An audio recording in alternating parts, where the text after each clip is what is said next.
As you guys know, they kick us out of here right at 8 p.m. So we really have to have this room cleaned up no later than 7:55 p.m. We do have a project to review later. So we are going to be moving things through in a timely fashion. So when we do, so how the candidate section of this is going to work. I will have the candidates draw a random number to decide what order they will go in. I'm going to give them each 2 minutes for their opening remarks. And then that'll leave 13 minutes for questions. We did have questions submitted and online via email. If any of you guys have questions, please raise your hand. Okay, because sometimes when we come to this, when you just let people ask questions on their own, it takes them a little while to get to their question. So we want to make sure that the candidates are doing more talking than we are. So we have a list of questions ready to go and we'll go through that. And then if we have any time, I'll open it to public comment after that. But it is 15 minutes per candidate and then we're going to move on to a project. Okay, great. I know we have to change the agenda. I forgot to add certify the election results onto the agenda. So does anyone have any objections to adding that to the agenda? Okay, can I get a motion to accept the agenda with that change? So moved. Thank you. Second. The whole day. So we just made a motion to change the agenda to add certifying election results to the agenda. Great. Okay, cool. So no objections over that. The minutes. Did everyone get a chance to review the minutes? Any changes to the minutes? Okay, do I have a motion to accept the minutes? Thank you, Greg. Do I have a second? Second. Okay. Thank you, Kevin. Any objections? Awesome. Right. Any elected representatives here?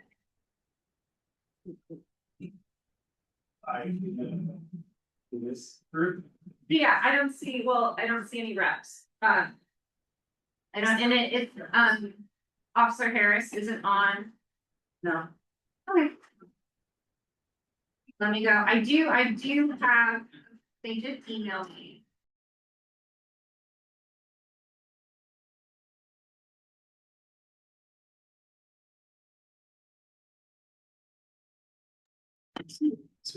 Sure. Oh, no.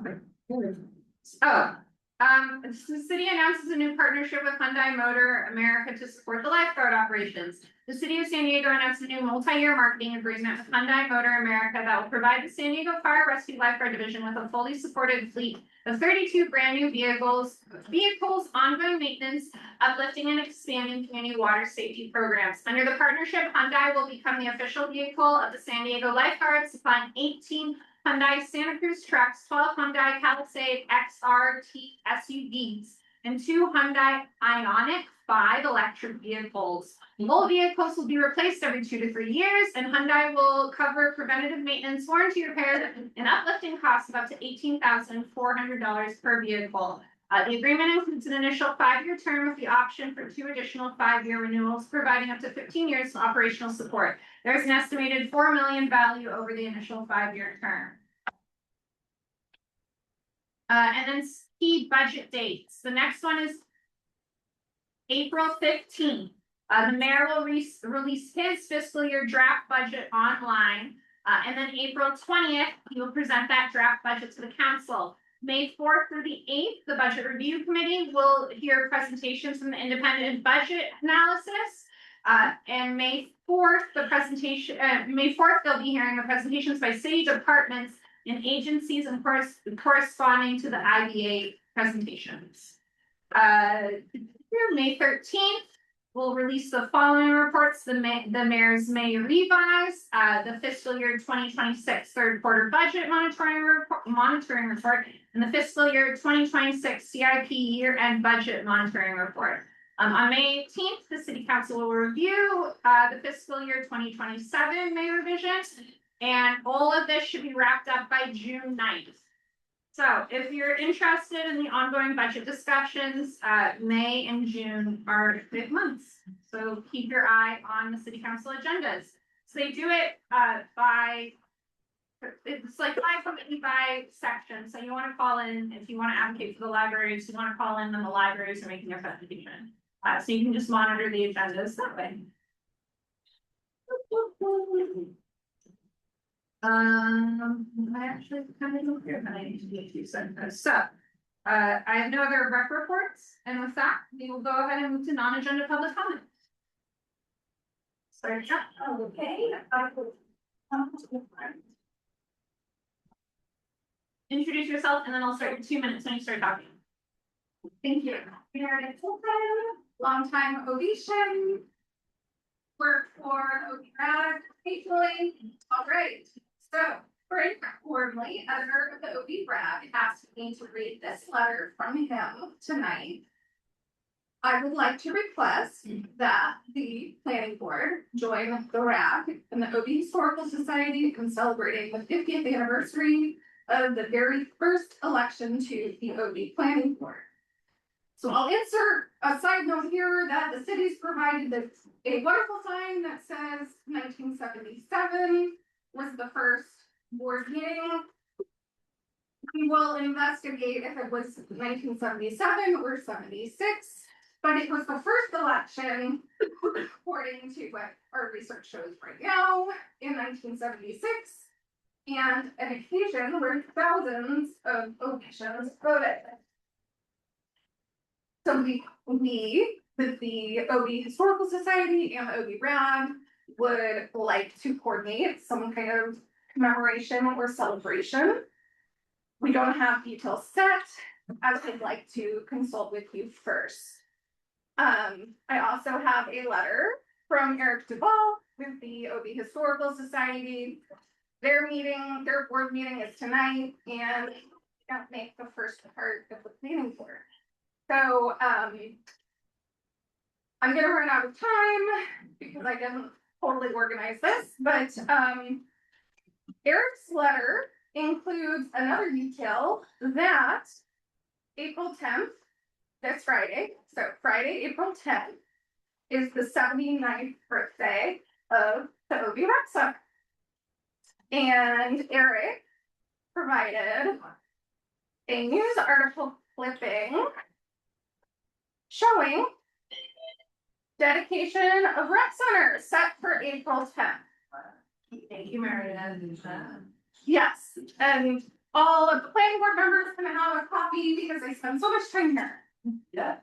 Is there anyone else seeking to make a non-agenda public comment? No. Please introduce you and the. Hi, stock show. Yeah, introduce yourself and I'll start your 2 minutes once you start talking. Okay. Hi, my name is Mercy and I am a local eviction. And I recently saw in one of our papers about one of the proposed uses for the Rite Aid. And I'd like to get a planning board comment status and process so that I can understand where we sit today on reviewing and approving changes in use, which one of their, or I should say both of the ones that I've seen would be considered a change in use and would then have follow-on actions environmentally and through many different planning board actions, not just here locally. If I could get some comments and stats on this. All I know is that they've only asked questions about what uses could be applicable for the building. They have not pulled any permits yet. And I have asked that our council office alerts us when they do file permits. And then we'll know what from there, because based on the permit that they file, we'll know if it's process 1, process 2, whether or not we would have a chance to have any say in it, whether it's ministerial, and from there. So we really won't know until they publish it. So if it's ministerial, then we don't have a say, but essentially, it would be up to GSD to decide. okay. Yeah. I saw someone else stand for a non, yeah. Barbara? Yes. Yeah, wait for the plane.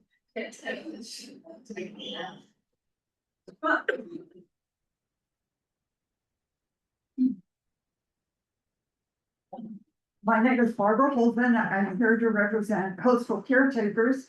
Some of you know we've been very active in opposing almost everything.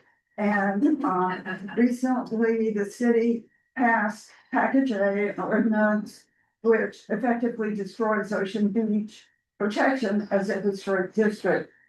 Since then, coastal caretakers has joined forces with SOHO, Save Our Heritage Organization. They are very closely involved for a lot of other issues, but they did include Ocean Beach. They've already filed the first step of their lawsuit and it's underway. So it has gone from legal hearings to legal action. Unfortunately, coastal caretakers was not prepared to be the people who collect money. That's a major thing in itself.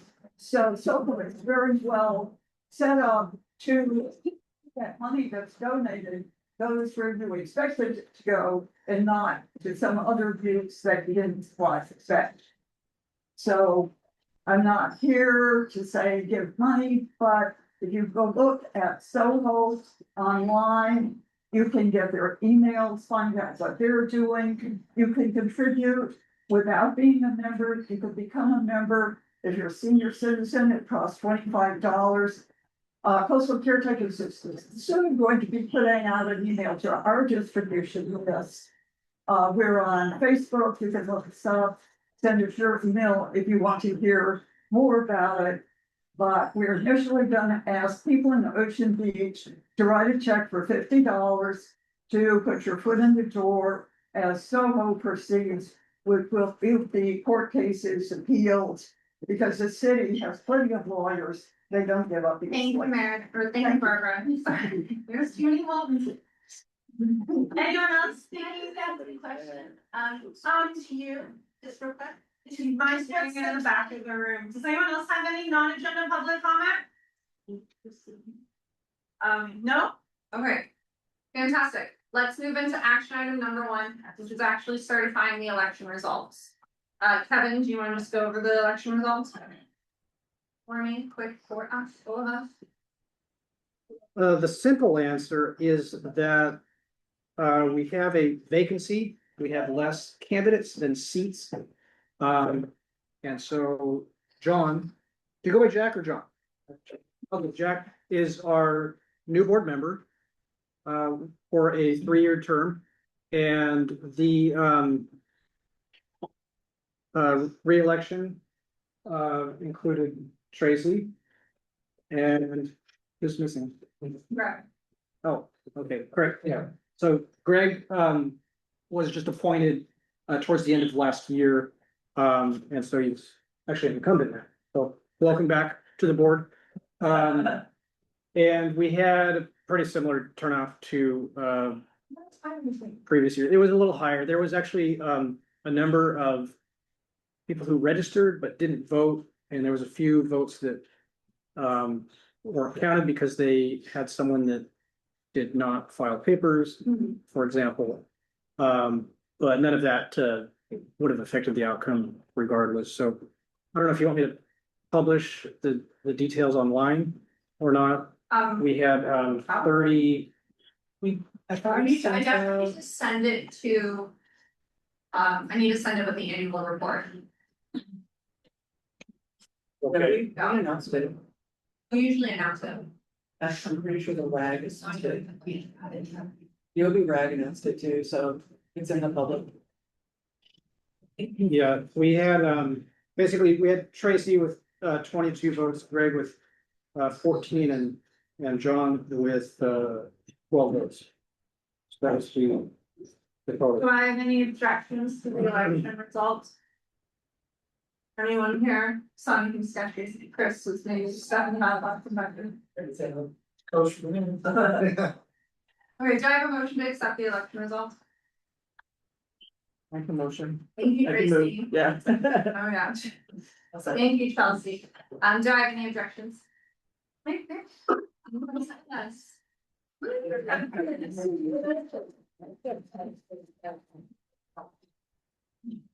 Okay, great, next, so we need to elect the executive board, let's start with the one that takes the longest, who wants to be secretary? I would nominate. She's not gonna be here for a couple of months. Oh, she's not? Yeah, she's on vacation. Oh, She's out, so just snuck take out. her out. of it, yeah. I know, I decided to pass it to her. And she didn't express like interest in it, huh? Can we table this towards the end of the meeting? And we can take the secretary, I think the others are. Is there anything weird about dual roles? They have time for it? What do you mean? Like two secretaries? No, like Oh, dual roles, like if I wanted to take over the secretary job and be treasurer, is there a weird? I don't know. Wow. Treasurer's I not. mean, here, I so- should maybe put surfer, because I'd be. I mean, it's, if he doesn't wanna do it any longer and Yeah. we can't get anybody else to do it. Well, then. I have experience doing it and I You think want the to pass over job. the treasury stuff. I mean, I don't wanna pass up the treasury stuff, cause it's like a non-job. There's nothing in the bylaws that prohibits it, it would just remove one officer. But the bylaws still account Alright, for well, that, the officers don't really come into play, I don't really want to do it, cause I did it for so many years, but if it came down to it, I would. A really big part would not to, that she's not here, so. Right, Confirm that. I mean, if you could handle it for a couple more months and then we could put the pressure on her in like August. Fair. We could always, Can we do that? we could, yeah, we don't have to do it right now. I'm not sure what this job entails, but I'm happy to volunteer myself if I can get some information on whether or not Diligent note taker Yeah. during the meetings. I can handle that, unless there's real strict rules, I can learn those, but I'm No, happy to. We can guide you through it, it probably takes about as long as the meeting goes. For me to produce the minutes for the meeting. And they're all From my recorded, notes. all the meetings are recorded now, so you can just go and listen and take notes from the recording. So you can take notes during a meeting, but you also just, you go back to the recording and do it, the most important thing is that we get all of our emotions correct. motions and votes. Yeah, Well, now we have. I was trying. It always falls on the new person. Exactly. Well, then it's. I love seeing our new board members dive in, Yeah, and yeah. I would move to nominate Okay. Jack or John. Jack. You really need to let us know what you prefer. Yeah. Jack, okay. It's fine, but I don't think. Alright, well, that was the quickest secretary ever. Great step up. I know. We appreciate that. Thank you. Okay. Do you have a notepad with you today? Well, I can tell. Okay, perfect. Treasurer.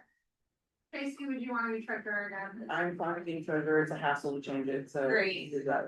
I'll nominate Tracy for treasurer. Any objections?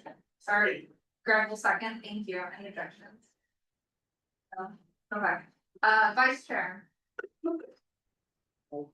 If you want it, Kevin? I'll nominate myself, Sam, unless someone else is motivated. you like project? Are you? nominate Kevin. Okay. Okay. Do you have any objections? No. Okay, chair. Does anybody want your job? I think I'm. Freaking. I might quit if you make me chair. I don't think anybody wants your job, so. You're doing an excellent job at chair, and I nominate, Yeah, I'll nominate you. and I'll second I that. think I always nominate you. Alright, Any objections? Okay, it's my last year, guys, they turn out after this, so. total permit? Wow. I'm not bad. Alright, project review committee, who wants to be on the project review committee? Chris, thank you, Greg. Kevin, you're automatically on it, how, do you like 4? What's the number? you like? Five is a good number. Do we want to Those are let good. him know what project review is before he decides if he wants to be on it or not? Oh, well, the It's- project review committee is like the pre-review committee for the projects, before they. It's a little more informal, Third Tuesday. there's one meeting every other month on average. Yeah, and sometimes they're even virtual. It's basically you're looking at the projects before they come to the full board, and the project review committee will make recommendations either to the candidate or to the board, depending on where it goes. So you're getting the first hand look at the projects before they come to you. Considering my newness, I think I'll pass unless my attendance would help. Barb is on the project committee currently. Zoom. She has, I think. She's not, participated. and I am, but I don't think I've been to meetings, we didn't have a few, Yeah, right? Then we had one. I mean, I would, but it's been hard with my kids. We can reappoint later. yeah, I mean, just to get started, we can always reappoint You more can, people later. yeah. you can keep me on there, and whenever I have to make it, I will. Well, no, because if Then If we need have- 3 for quorum, it's just Yeah. right, you just need 2 for quorum. Oh, gotcha. Yeah, if the attendance is the most important piece of that. Okay. Greg, Kevin, and Chris. Yep. Any objections? Right. Fantastic. We're moving on, right on, okay.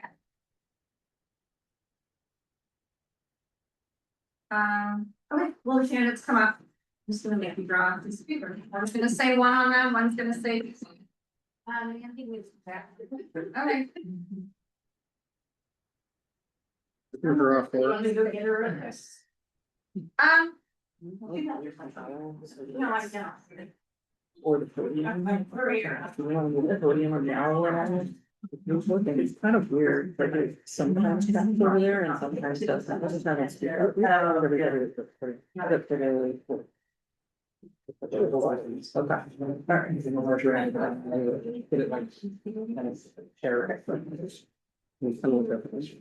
you're seeing. Yes, this is.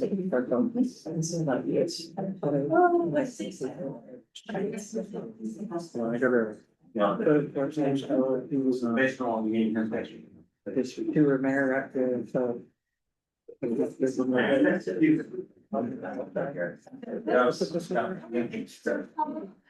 so the order is gonna be Paul Sukupa, right, it's Jeff, right, or am I wrong? Jacob. Jacob, always get the first letter right, and then Andy will finish it up. So like I said, 2 minutes, for your opening remarks, I'll time you, and then we're gonna open it up for questions. And just make sure that you speak up, because the owl is trying to crack you. Okay, Okay. understood. All right. Thank you, everybody, for being here this evening. Ocean Beach Planning Committee, very important work that you do. Thank you for having me. I'm Paul Supa. I'm running for City Council District 2. We're here because planning is key to Ocean Beach, a beautiful coastal community. I've lived here approximately 30 years. I wish to fight for it, like many of you do here, and make sure it retains the character that we all have grown to appreciate and love in this beautiful coastal community. So context is important. The city has a structural deficit of over 100 million on revenue of 2.1 billion. So when we have laws being thrust upon us, such as state law SB 79 or attachment A or the complete communities, this is a pretext largely for selling us on density issues. And there's poor planning. So we cannot have, and I will not vote for density issues that pack us in like sardines, right? Without the appropriate planning, incumbent parking on ADUs, sewer, electrical. If we do not properly plan, we're gonna have issues such as we had on March 25th with 18,000 gallons of sewage spilling into Dog Beach. So I appreciate your vote, your consideration on running for city council. Elections are June 2nd. I thank my opponents who are wonderful people, and I promise you that if elected, I will fight for you to retain the character of Ocean Beach. Thank you. Thank you. Actually, you kind of did remind me to say, so I'm gonna say all of our candidates, if you guys could refrain from either attacking one another or mentioning one another, this isn't a debate, so they won't have a chance to respond. So as long as you, so keep your focus on yourself. Very. So Tracy, do you wanna start with your question first? No. Okay. All right, that was good. I can do that. Okay, I thought we were gonna ask the same question of all of them or. Well, that's, I think yours is good when you started. Okay, Yeah. okay, so, just out of curiosity, like, what do you think that the role of the city council member is in an environment that has a strong merit as a system? So the role of a city council member is to actively listen to the community and really take our instructions from the community. The planning committee here will provide me with the knowledge and the guidance to make the appropriate vote. Right? So as an attorney who's practiced law for 26 years now in California, I have many bosses, whether it's the managing partner at Estelle and Kennedy where I work, or the state bar of California, or a judge. So here in District 2, we've got about 154,000 bosses, right? So the idea is to find the smartest people in the room, adopt those ideas, and implement the solutions. And that's what I would intend to do. In terms of a strong mayor, yes, absolutely, we need a strong mayor, but even more importantly, we need a strong city council to inform the mayor, just as you all would inform me. thanks. So you mentioned budget. What would you say are the #1 budget priorities for Ocean Beach? So the number one budget priority is the function of government, which is the core function, which is spending taxpayer monies wisely. If we do not spend taxpayer monies wisely, we'll be in the position that we are in now, a looming bankruptcy, structural deficits of over 100 million. And the context, right, is a problem. When the city continues its wasteful spending, then we're in this position where we now have to abide by these laws that are thrust upon us and build up. Again, we're back to density issues where we're packing ourselves in like sardines. So if we're focused on the core functions of government, I actually have an acronym I've worked out for it. It's SAFE. So that would be streets and safety, that's infrastructure planning, affordability, accessibility, and accountability. F would be fiscal or financial responsibility, and E is environment and education. Government needs to focus on those core functions. When we deviate from that, then we're going to fail. And we wind up having to thrust policies on communities that don't work for the people. You mentioned development. Are there any specifically recently passed developments, ordinances by the city council you may or may not disagree with? You So, can go either way. Attachment A, right, that speaks to appendix F of this general plan that we have. That's an issue, it's a problem. SB 79 state law that's coming online in July, that is an even larger concern. Why? Because we have this waste at a state level, and now the fix is to make the community suffer by thrusting density upon us without proper infrastructure planning.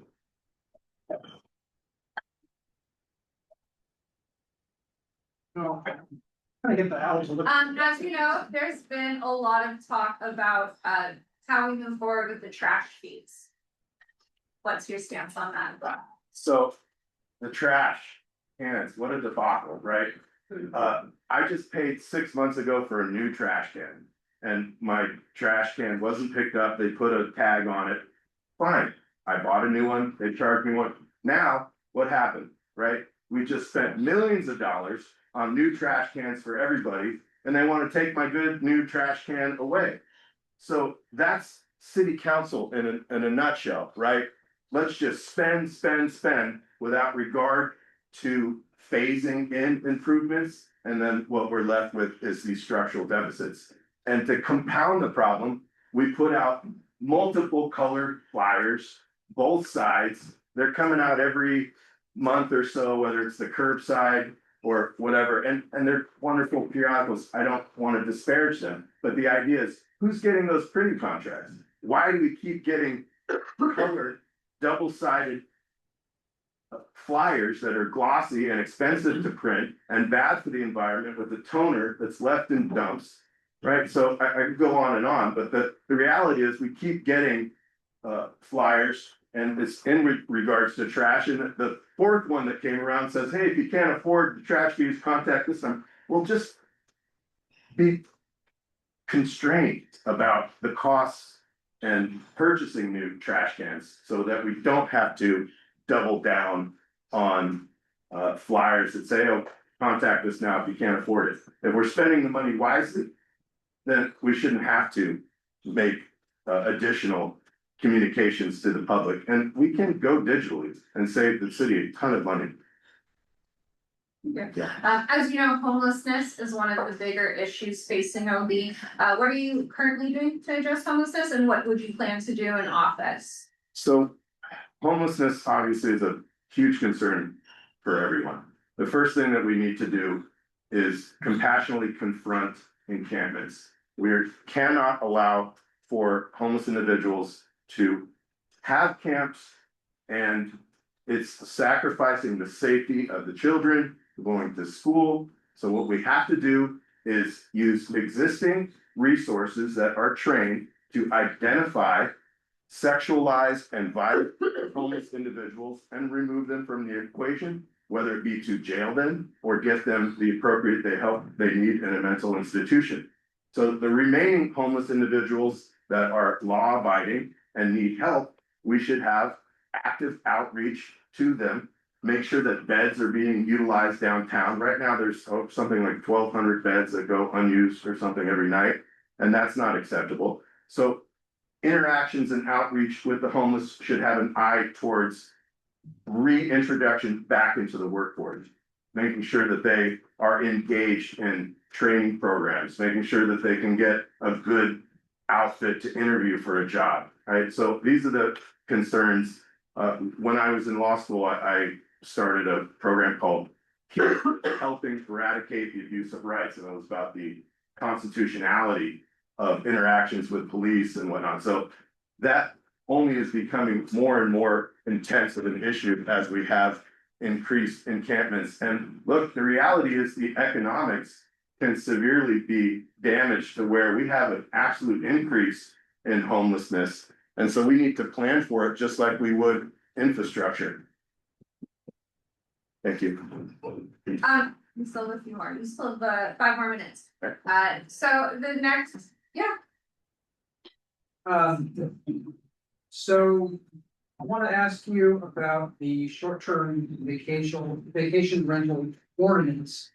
Do you think it is working, or do you think it's too strict, or do you think maybe it's too lax? Can you give us your feedback on that? So I'm glad you asked. It's a great question. It's very important that we potentially even consider banning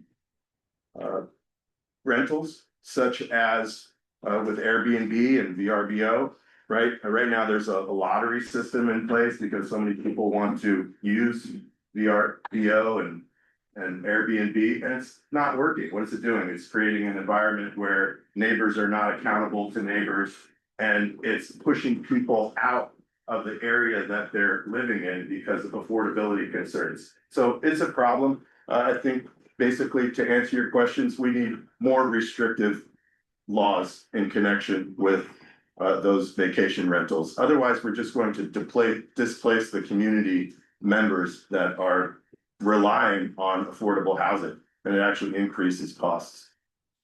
Thank you. Thank you. I want to pivot slightly out of OB, but to something that's very important.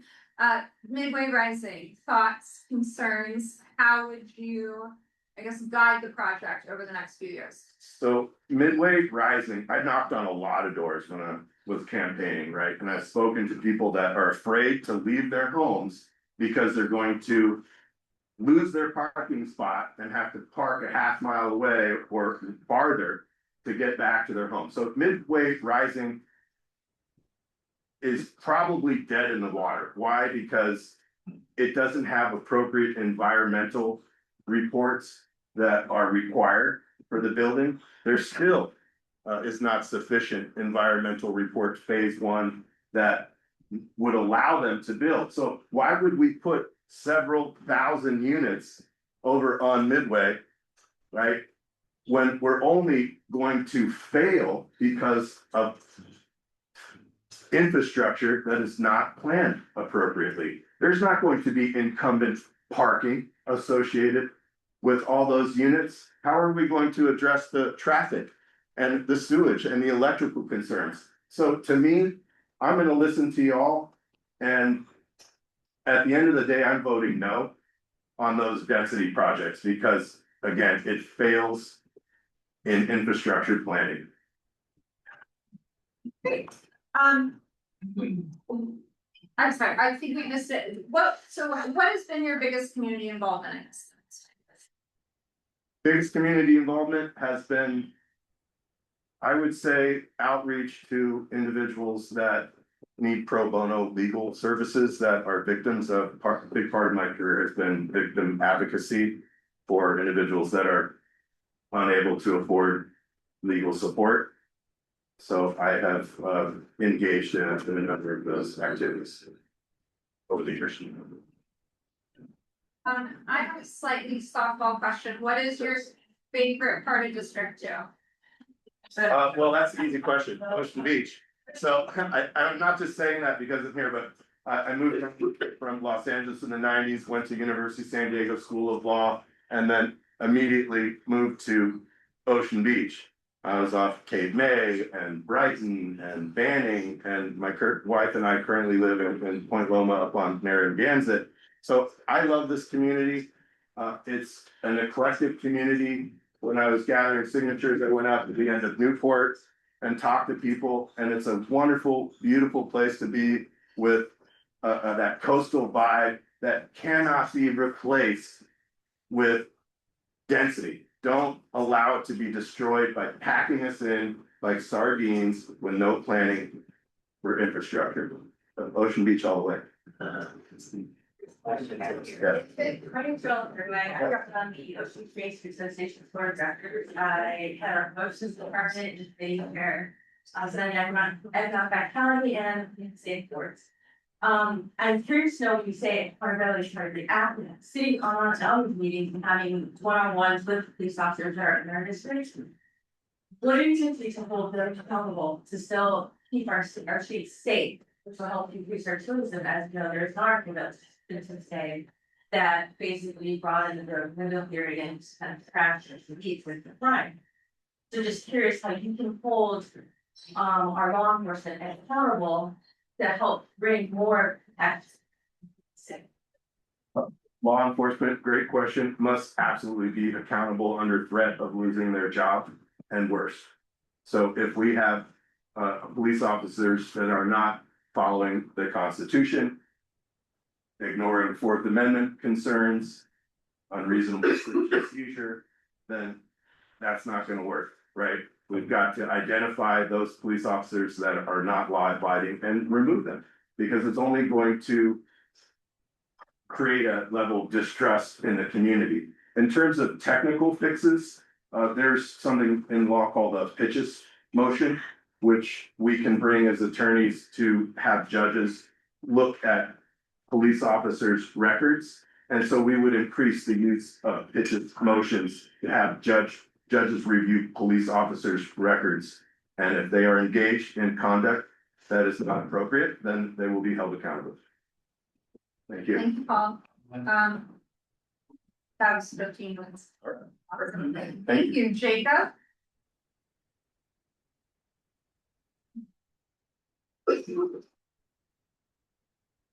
Okay, Jacob, I'm gonna start your 2 minutes for your intro, and then we'll move on to the questions.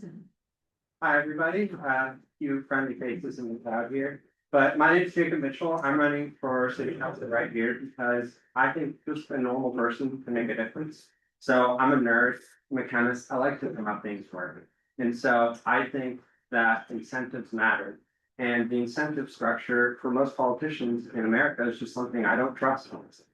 And so as a community member, as a fourth generation San Diegan, as someone who still wants to live a long future here in District 2, I would have the incentives to just make this city and this region the most livable, safest, and most hospitable for the residents here.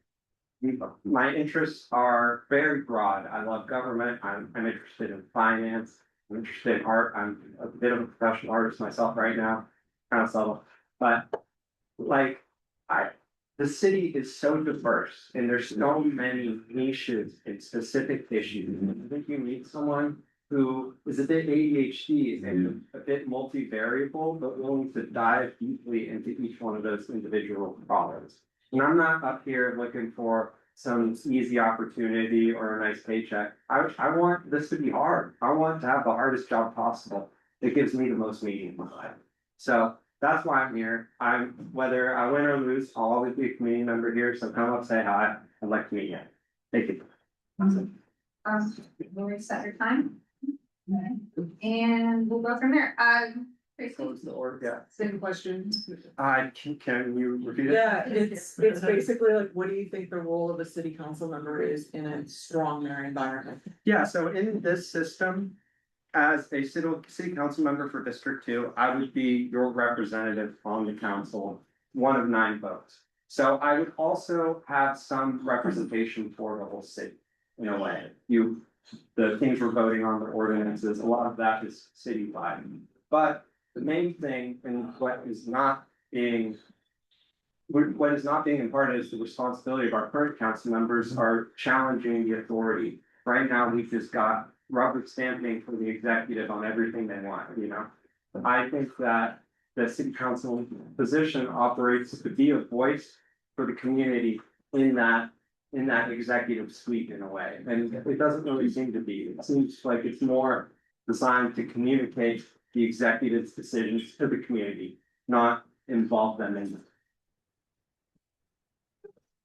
What would you say are the 2 biggest budget priorities for Ocean Beach? For Ocean Beach in particular, so you guys have a lot of development going on over here, and you've got that access project, and there's a lot of considerations around that I'm not a professional developer, I'm not an engineer, so I would have to defer to that, but what I think you guys are really facing are timeline crunches, right? You've got work on Rob Field, you've got work on, that's right next to it, Dusty Roads. I used to play rugby there a lot. All these different things, and when the city actually gets them done, what is the timeline gonna look like? How long are these massive areas that generate wealth for the community and drive tourism and people here? How long are these not gonna be available? What structures are imparted to limit that impact on the rest of the community? And to talk about those different development projects, the coastal access one and Rob Field, is they're gonna cut coastal access parking spaces, and they're like, it's not a problem, because there's gonna be parking in Rob Field. I mean, I don't know if you walk between those 2 places, that's not really gonna serve the same area. So I just think there's a bit of not being embedded in the community and hearing about the community's concerns. I agree with the diagnosis of the city, but not very often with their remedies. As far as the density bonus programs that have been passed recently and the ones that are proposed, which ones do you agree or not agree with? So I'm not for density like Paul. I'm sorry, I shouldn't reference you, my bad. But my acknowledgement of the system, I'm a systems person. I've been trying to figure out why housing in San Diego sucks. And it's pay for play. We've created a system filled with red tape, with high fees for development that require people, if they want to develop, to basically make it for a luxury market because it's not affordable otherwise. So then all the development ends up being for these luxury high income houses. The city only had 3.17% of their total houses for last year meet that low income market. When they don't do it, you know what they do? They roll out the red carpet for a billionaire. They say, do whatever you want with Midway, you know, we don't care about the city's zoning, we don't care about anything. So my problem with the density stuff is that it often is used to basically roll out the red carpet for billionaire developers. I'm interested in modifying zoning, making it available for mom and pop developers, for duplexes, for the residents in the city to build it instead of developers. Trash fees. Trash fees. Ooh, so this one's, I'm feeling a little bit bad because I don't want to defend the trash fees. But the reality is we're paying the trash fee, whether it's a specific fee or it's coming out of the general fund. It all falls in that same bucket of money that the city doesn't manage well. It is an extra expense on the top of the tax that you're paying.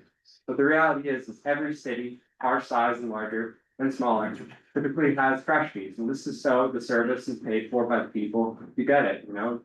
Some people need a lot more trash service and some people don't. I think that the main problem is the way the city communicated that. Right, like your issue is not new trash fees, well, okay, it might be. But it's mostly on how crazy everything was, getting a new trash can and the second one hasn't been taken away. And same thing with biking lanes in Claremont, you know, the city just does stuff and they don't communicate and they don't really care. And, you know, eat it, take it, do whatever you want. Like, I'm not like that. I don't like to be run over and I would not want the city to keep running you over.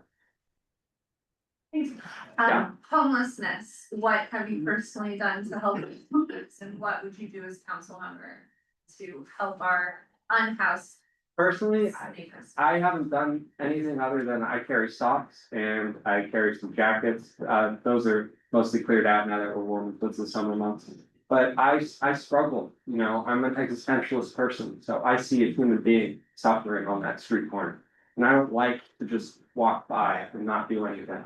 And so part of looking them in the eye and not wanting to avoid their gaze feels like I have to be able to give them something. But I also know money, my mom always told me this, don't give them money, you know, give them help, give them support, treat them like a human being. So that's what I've done in my person.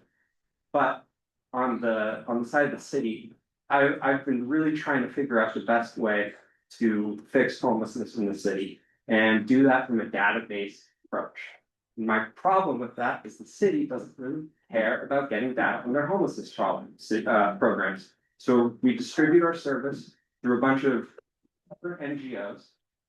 We do technically have some oversight on them, but there's never been a single case of an NGO not meeting a standard and then getting cut funding. So all these NGOs basically keep getting fed money from the city, and we don't care about how they do. So what I would propose is a scorecard for all NGOs operating within the city for homelessness services. And this would take probably a period of a year or two for the data to fully come in. But when that time comes, then I would delegate money because we have a bunch of money, we're not helping these people. What the hell's happening? And also, we're dealing with it in our communities, they're making us feel less safe. A lot of those pressures are due to them being unsheltered. So in the short term, I promote shelters as much as possible. On the long term, I promote like a scorecard and auditing structure that allows us to delegate these services towards the people that are actually, you know, helping the community the best, not just giving blank checks to everyone. And then you calculate it citywide. We've got different programs, we should see where the results differ. Midway Rising, how would you shepherd that project through in these next few years? Yeah, so obviously I'm a big fan of mid-sizing, but also as a community member, like. That area does need redevelopment, and that's a big space that could have some denser housing. The problem is when the city figures out a way to do that, they don't care about you. They roll over all the zoning, all the red tape, all the community's interests, and they just shove it through. That's the problem. But another problem is if they start developing, the community just has to deal with red tape, them getting sued and whatnot, and then the city has to deal with it being under construction for 6 years. So I would probably support some form of development.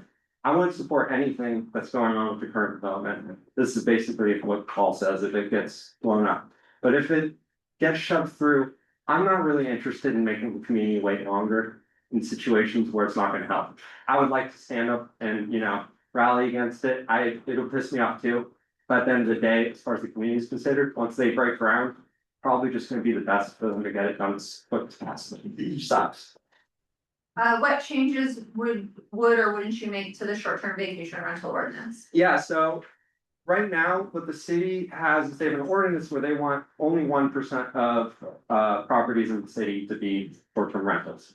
And they've met that, but it doesn't really work, I'm sure, as members of OB, that pressure of units gets consolidated in the coastal communities. And so it's right here where you really see that pressure. I support an STR ordinance stand for anything that isn't a full-time resident. So if it's your primary residence, do whatever you want with it. But I have a friend who got a degree in hotel management, and he's been working for Airbnb owner because that's where the market was when he entered. And he was giving this owner a tour of her properties. She has something like 100 in the area. She didn't know what homes were, you know? So I think homes should be owned by people who feel some culpability and some responsibility for the community that that property is in. And so that's why I support a short-term rental ban, but I also want to limit its effects on individual freedoms and people that run their own rentals right now. I'm more interested about preventing the corporate things that limit housing supply rather than the private interests. If you just got like 1 or 2 short-term rentals, I really don't want to impact you. It's about the people that have 130. But in general, yes, I would bring forward a STR ban for the city. What has been your biggest community involvement in the past 5 years around District 2? I don't know, that's hard to say. I've done a lot of things, so I'm a bit involved in my school. I've done some stuff for what do you call it, for like career growth, speaking to some students. But I just think of myself as like a person who needs my purpose to almost require some exertion. You know, I don't want things to be easy. So for example, I donated my bone marrow to a stranger. Like I maybe it's because of being an existentialist Christian or something. I have this concern that I'm not a good person.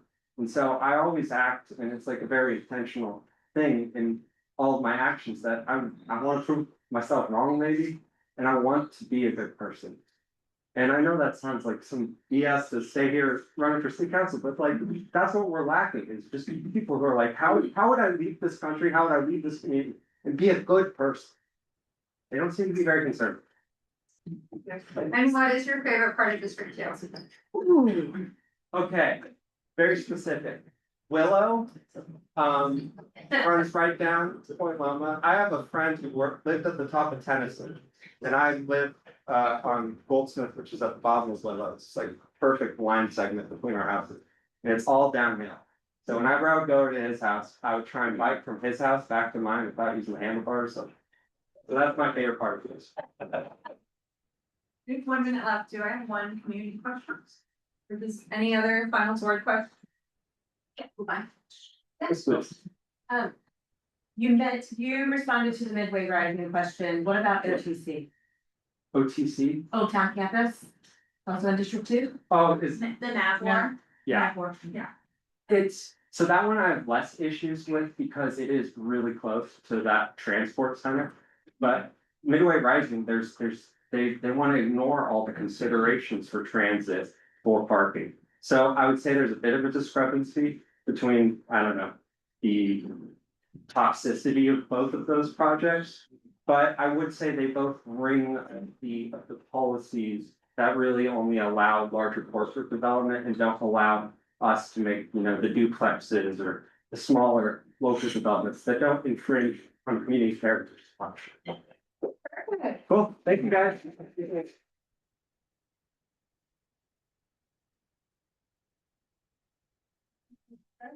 So great.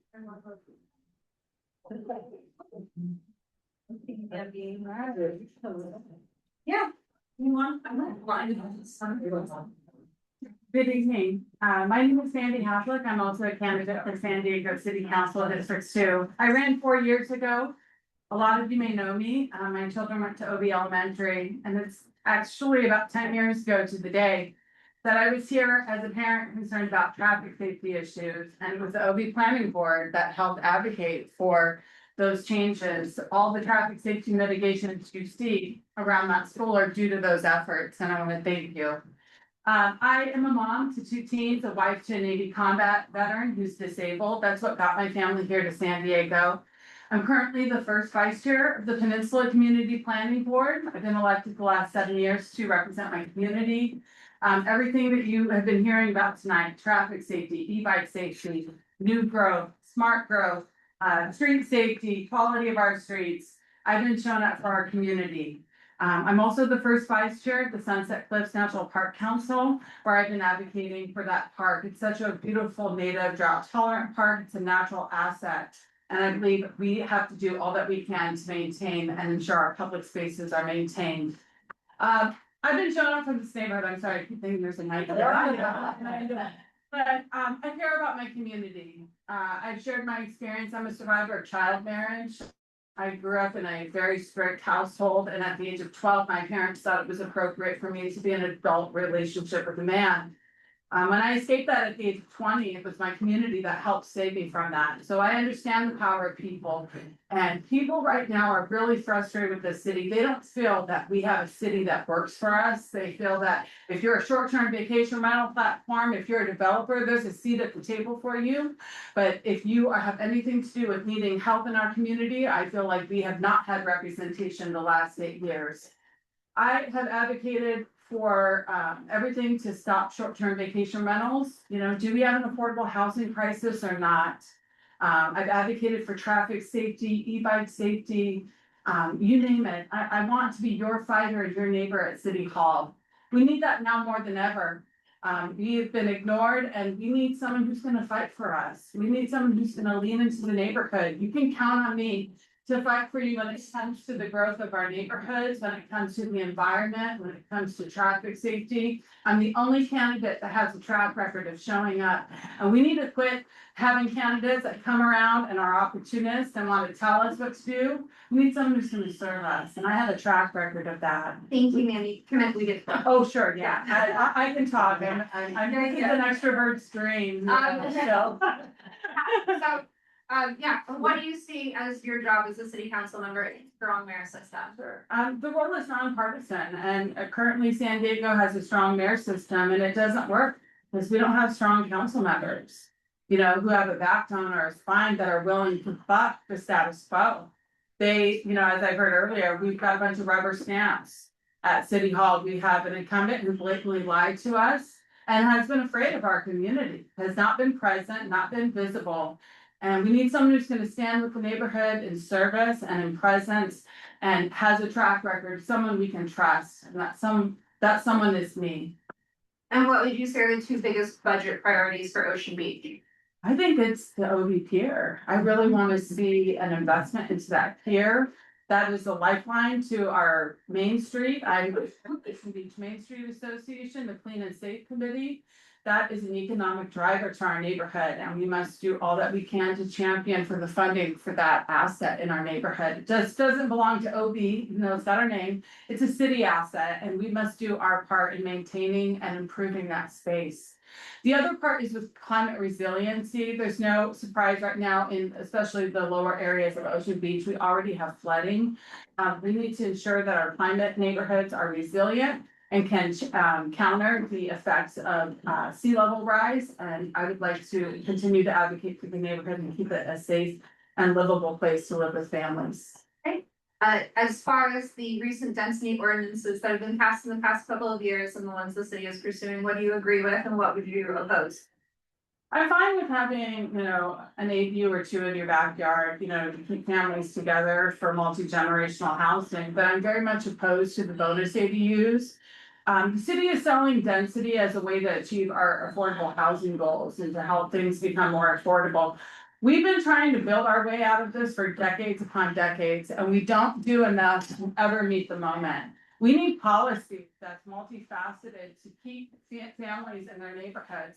I'm working with seniors right now who live in the new affordable housing at Mount Etna, that's at Balboa in Tennessee. And guess what they got the day before Thanksgiving? An 8.8% rent increase. They're being priced out of the affordable housing our city is saying is needed to help people. And that is the problem. I serve on the planning board. A lot of it is market rate. We have billionaires, just like you said, Midway Rising. They are looking, they're so project determined. They do not care about the impact some of this growth will have on our communities. We need to grow our neighborhoods, but in smart and safe ways. They're missing the whole damn point of San Diego. Look outside, look at the vistas, the views. This community is allowed to enjoy that because of visionary people in 1972 that passed Prop D and protected the 30-foot coastal height limit. And it's not because we want to keep people out. We want to allow people to keep coming to our neighborhoods and accessing the coastal beach areas without having, a block of development or a wall of traffic that impedes people's ability to come and enjoy our communities. And so when we grow our cities, we need to do it in smart ways. Yeah, and how do you feel about the trash fees? I voted for the trash fees, but what I'm not a fan of is the back end of how the city's collecting those trash fees. I live in a private community, I pay $33 every month for private trash to be picked up once a week, and I felt like, okay, that the city, when they originally proposed it, was what, $24. It sounded like the price was right. Well, the way that this was passed by voters was not to become a new funding mechanism for the city, it was only to cover the costs. I encourage people to look up, there's legal challenges that have been filed to help the city backtrack and not create this to be a funding mechanism. And so we need to, again, do what we said when we initially asked the public to start paying for their trash fee. And we need to bring down just to pay for the cost, not to use this as a way to make additional funds off the backs of San Diegans. What are you currently doing for our homeless population and what would you like to see done while you're a council member? Sure, I participated in the point in time count for several years. I've helped donate my time to the Loaves and Fishes food distribution that helps families and unhoused people here in the community. I'm also part of Love Thy Neighborhood. We're bringing what's called, it's in PB, it's called the Compass Station. We're working with Karen Blanton of Compass Station to bring what's called the Anchor Station. It'll be at the Resurrection Church here on Sunset Cliffs in Cape May. And it's a way to bring customer service to people, meet them where they're at, let them wash their clothes, work with the path coordinator, use a printer or computer to apply for benefits. We'll take over the mail room. We need to try to solve this in our own ways. And other ways that I've helped is I've helped elderly seniors, some with vouchers, some without, find housing and navigating the very difficult housing authority and housing commission. Midway Rising, how would you like to see that project come to fruition? So, full clarity, my husband and I are part of Save Our Access. I have been against the removal of the 30-foot height limit in the Midway neighborhood. Midway Rising is a separate project, it's 50 acres of city land that they want to exempt from the CEQA analysis that the state Supreme Court asked them to do. They need to also mitigate the traffic. It's not a hypothetical anymore. I'm sure a few of you saw the traffic study that a resident of Point Loma paid for. It is confirming the fears of our community with a level F- in service, as well as 90+ minutes to get off of the peninsula in the evening. If you are a resident here, no one is everyone's familiar with the wall of traffic that starts at 2 on. And where we build, how high we build, it matters in coastal neighborhoods. And we don't have to do it Todd's way. No one's denying that we need to revitalize the neighborhood, but it seems that they don't want to do what's right or address any of the concerns of the neighborhood when it comes to traffic. And I'm sorry, CEQA matters and the environment matters. And what we're watching right now, there's a state bill that's being authored by Dr. Akilah Weber, and they're going to use government to try to legislate their accountability, what the California State Supreme Court has asked of them. We deserve better from our representation. I will fight for the maximum benefit. I'm gonna fight for the traffic safety mitigations. You're gonna hear me barking up the mayor's leg about the benefit to my neighborhood, because you know what? There's a lot of people making money off of this project, but you and I, we're gonna live with it. We're living with this, and they're gonna be long gone, and they say, oh, we'll get you on the back end with the traffic safety and the mitigations, and we've seen time and time again, this city does not properly invest in our neighborhoods, and we deserve better. As far as the short-term vacation rental ordinance goes, how? I've been against that. Did you not? This is one of the reasons I ran in the middle of a pandemic, in the middle of an affordable housing crisis. Jen Campbell lied to us when she ran 8 years ago. She said she was against short-term vacation rentals. There's an opportunity for us to do a redo when it comes to the ordinance, to put some more teeth in it, to make sure that we can balance the quality of life and the enforcement mechanism of this ordinance. We can look at the whole home rentals and really reduce those licenses that are being issued currently. And really look at, again, how we're spraying or issuing these permits, because as other candidates have said, at least 24 families have been displaced just from STVRs alone, out of OB Elementary, out of my school. Families, they're being removed from this community because people want to use our neighborhoods as investment platforms. And we need to get serious about who's living in our neighborhoods. We can look at that STVR ordinance and really reduce the whole home rentals. We can increase the fine structure so that we can properly fund the enforcement. That was the whole reason we did this, and we're not even funding the enforcement of this ordinance. So we need to build a city and an ordinance for short-term vacation rentals that works with the neighborhoods. And what has been, I guess, your favorite community involvement over the past 5 years? Or one My that's most favorite. proud? You know, I think it's been every bit of it, because I'm a parent, you know, I'm teaching my kids that these things don't come on silver platters. You have to fight for them and you have to speak up. And sometimes that's uncomfortable to do. And I love this neighborhood. I've told you, I know the power of community and I know how it feels to be powerless. And we need someone who cares, who has a track record of showing up, who cares, who likes us, you know, and I have that. I think my favorite one was the garden. I have to say, that school across the street is such a special school for me. And my kids went there. That garden, in my delusion, I thought it was gonna be beaten off the hippies. I learned so much from that. It was, again, the beginning of a path that's led me here.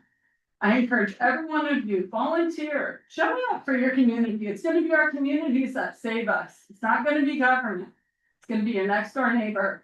And I've been able to spread my impact from that, showing up just for the OB Garden and speaking up over traffic safety. And it's led me down the path to running to represent the entire district. I would love to fight for you. As you can tell, I've got it in me. I've got passion, I've got soul, and I've got heart. We need someone who loves us. And I love you too. I want to be your neighbor at City Hall. You can learn more at mandyhaplik.com. Thank you. Oh, you have 1 more minute. Oh, I do? What's your favorite part of District 2? I think it is first vice chair. It's Sunset Cliffs National Park. You go in there, there's such a vast history of this community. You go in that park, I team bed and staff, I'm cleaning, I'm you know, glutton for punishment. I'm always going after those crown daisies that always we, you know, take over that park. But if you go in that park, I'm telling you, there's something magical. Just go there for an afternoon, have a picnic, go surfing, go down by the water. We live in a beautiful community and I want to continue to fight so that we have a community like this that we can pass on to the next generation. Thank you. Thank you. Yeah.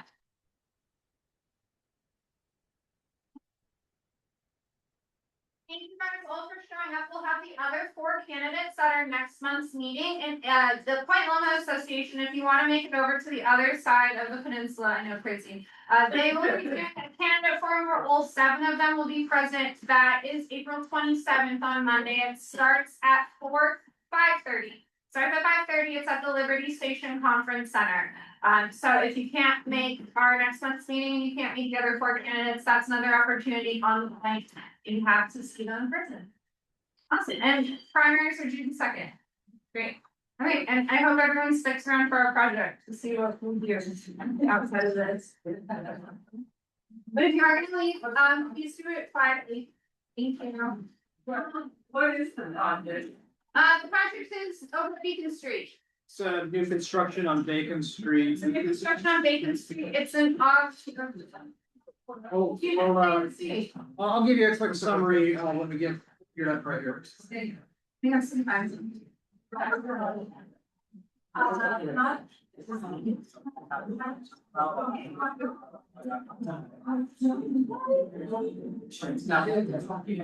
if you got into the hall, we do have to finish the project. And again, put the whole room away by 7:55. So we only have, a few minutes left. Okay.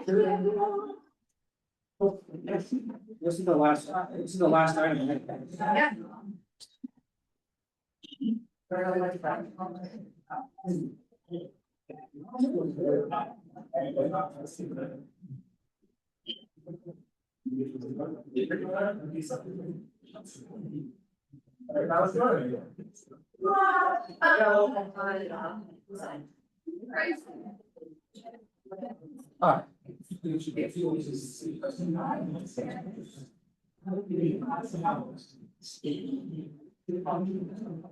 Yeah, we should do. Sarah's on the finals for that. What's that? 7:01. Are you serious? When you turned it off, it was 7. You need to take a moment. No, I'm fine. It's just like, my ESPN isn't loading, it's the one story that wouldn't like the finals. What's your? That's why. That's fine. Okay, Um. do we, it's the project applicant on Zoom, Yes, copy, okay. so. I'm gonna share. Good evening, everyone. This is Jeffrey presenting for Ocean for the 2031 project. So whenever you're ready, just let me know. Jeff.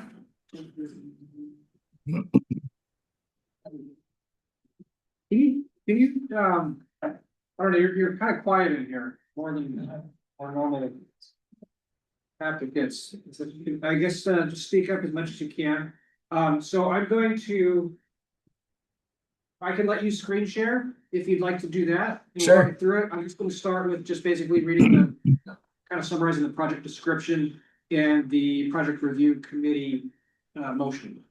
Excellent. Okay. Thank you. So, and we're also displaying your stuff on our projection screen here, the board and the audience. So this project is located at 2031 through 2033 Bacon Street. This is an empty lot currently, and this is a CDP to build a 1,800 square foot, 3-story, single dwelling. It includes some landscaping, hardscaping, retaining walls. This is a RM24 zone. And the PRC reviewed this, the project review committee reviewed this, I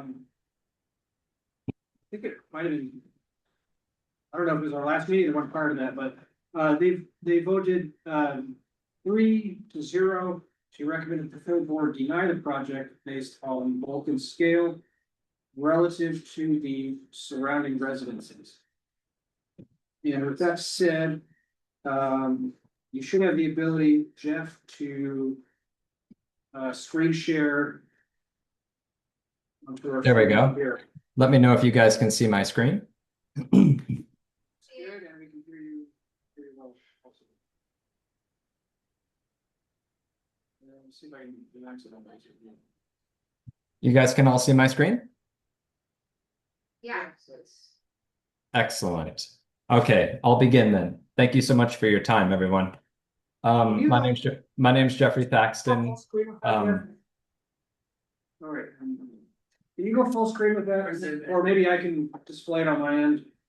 It's just really cropped. We have some very interesting monitor aspect ratio. Yeah, let me see if I can go to presentation mode. Or I can just display it here. I've got this in file. You can just guide me through Can you get rid of this? No. it. You know, get rid of some stuff here. I think you did.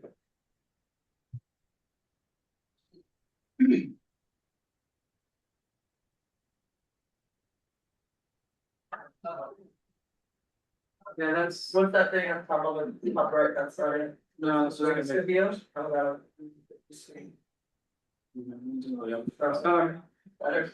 Jeff, sorry, are you gonna basically go through the drawings or do you have something else? I was gonna run through the drawings and explain the project. I wanna display the drawings on my end here and just. You can see my screen when I share it, so. Okay, Why don't we do yeah, that? let me cancel my screen. I guess you should take over then. Yeah, I'll do.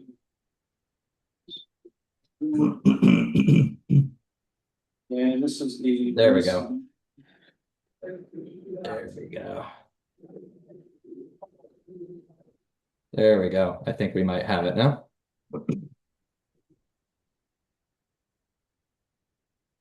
So I'm gonna blow this up. You should be able to see that as well on your end. Yep, I can. Okay, And then sorry. I'll just maybe direct you to go to the next page if that's okay when ready. Yeah. Okay, fantastic. Thank you so much. Okay, so I'm just going to read. I got a little script here that I presented on the initial presentation. I thought I'd just kind of run through it so everybody can be brought up to speed, and I'll try to work through this expeditiously. So as a starter, thank you again for allowing me to present on behalf of our clients on this vacant lot renovation project. It is a ground up single family residence. The project conforms as a starting point to all local and regional planning and zoning code requirements, including the coastal overlay height limit and Prop D. We propose no deviations, variances, conditional use permits, or other incentives. It's just a single family home. Cycle issue responses have been coordinated and are being addressed through plan check resubmission, including updated driveway parking dimensions and outside the front yard setback. Legal and lot title information is being coordinated with title and city reviews. So we have a handful of mapping questions from the city that we have to respond to. I have no concerns over our ability to provide that. It's already gone over to Chicago Title. The proposed use is, as I mentioned, single family, and contrary to the earlier comments, I do believe the project fits within the size and scale of the neighboring houses and other buildings that are nearby. The bulk and scale are consistent with the neighborhood and includes a 1, 2, and 3 buildings, are included within 1, 2, and 3-story buildings with height limits from 14 all the way up to 40 feet in height. There is no historic designation for the site, obviously, because it is vacant. The project is located within the airport overlay, and as such, wall, door, and window SDCs, NRCs have been designed to exceed the minimum prescriptions prescribed by code. Landscape is as proposed employs the use of drought-tolerant species. For instance, we aim to employ aloha grass among other low water demand vegetation for the site. Stormwater runoff is addressed through the use of roof drains, splash blocks, and the use of permeable pavers and other landscape surfaces to limit surface drainage into the sewer system. I did hear on the earlier discussions a lot with regard to trash. I've lived in the beach areas as well, and I know how important it is to make sure that that is not an imposition that is created, that is new, and any of those existing instances should be addressed. Our project aims to shield, protect, and store all of our on-site trash behind the building. So no sneaky, trash cans up in the front setback or anywhere other than where they should be, which is either on the side yard behind a 6-foot fence or at the rear of the property. With regard to sustainability, we're proud of this project. It uses all electric infrastructure, including solar panels atop the roof, offsetting solar energy and reducing carbon footprint.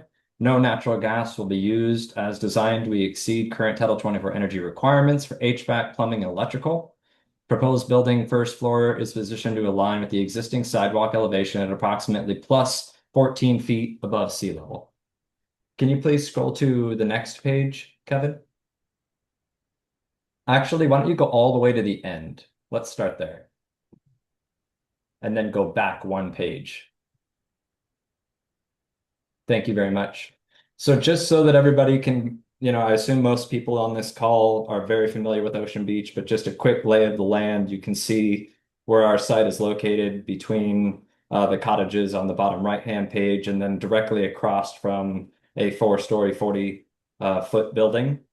So just kind of making sure everybody can kind of see that. I can't really draw so well, but we are next to a main thoroughfare that takes you straight down to the ocean, but set back enough to not be right up against the water. You can go to the next page, please. So on the previous Ocean Beach presentation that we had, we didn't really go into too much detail about surrounding buildings. And so I wanted to speak as extensively as we need to about the bulk and scale, because that seemed to be the primary concern of the earlier group, and we share that concern. So I went around OB and looked for a handful of projects where size and scale exceeds or is at the same level as our proposed project. So from the top left, I won't go through each address, but you can see all along West Point, Loma Boulevard, Long Branch, Brighton, we've got a number of 3-story buildings that are all the way up to the 30-foot height limitation.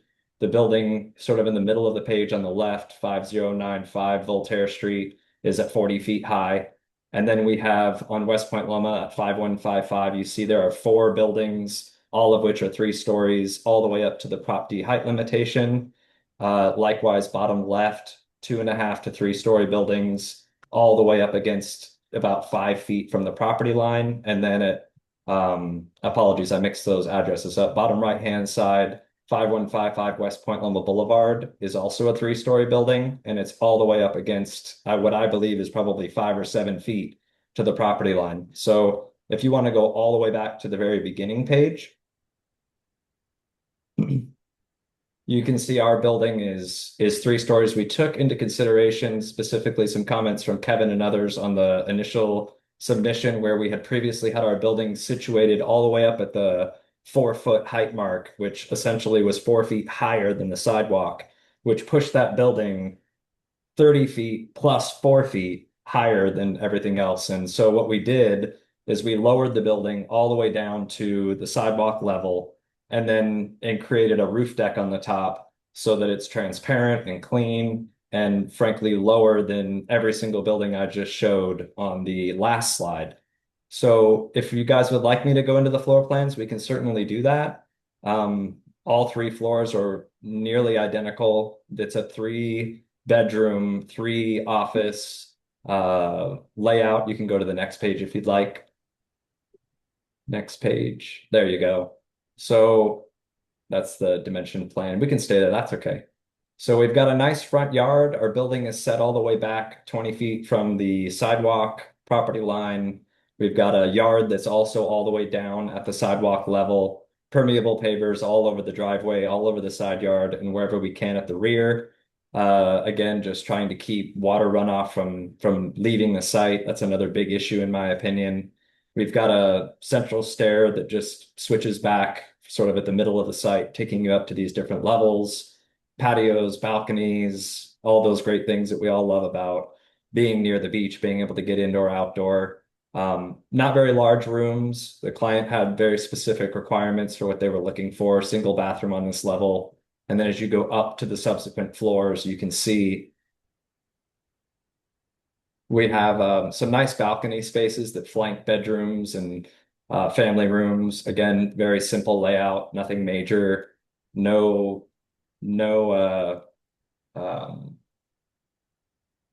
not trying to densify this site and cram a bunch of units in this parcel. I don't think that's right for OB either. So again, just trying to make sure that we're being economical and fair. And this is a small site, so we didn't want to do something that was going to be overbearing. Next floor, if you'd like. Same simple layout for the 3rd floor. And if you go to the roof, you can see the roof deck. That's the next sheet down. There you go. This one here. So again, the roof deck is situated the way that it is in an effort to stay inside the building envelope, which you can see if you scroll down to the next page. What we don't show is that there's more solar panels coming in there. But this is essentially our coastal Prop D plumb line and overall height limit analysis. So far below the maximum for the zone. But again, trying to keep this size and scale down, you can see how we've nested that building down much lower than we had previously shown, again, in an effort just to keep the size and scale and the bulk to a more appropriate level, and frankly, aligning with many other buildings we've seen in the area that are doing the same thing. So that concludes my presentation for the overall building. Are there any questions? Yeah, I guess I'm confused, just from the labeling of this, you say it's a single family home, but you have AD level 1 and 2. Are Yeah. you planning on separating the units and renting them separately, or is it a single family home? I think that's just simply mislabeled. This is a single family house. Okay. Yeah, It just that's- says AD level 2, Yeah, AD yeah, level 1. no. So that- this is not using any ADU bonuses, this is No. this is being permanent as a single family home, okay. That's right. Yeah, 100%. Yeah, there's nothing like that planned. Those are just levels that apparently be on there. You should, at the front, it says roof, level 3, level 2.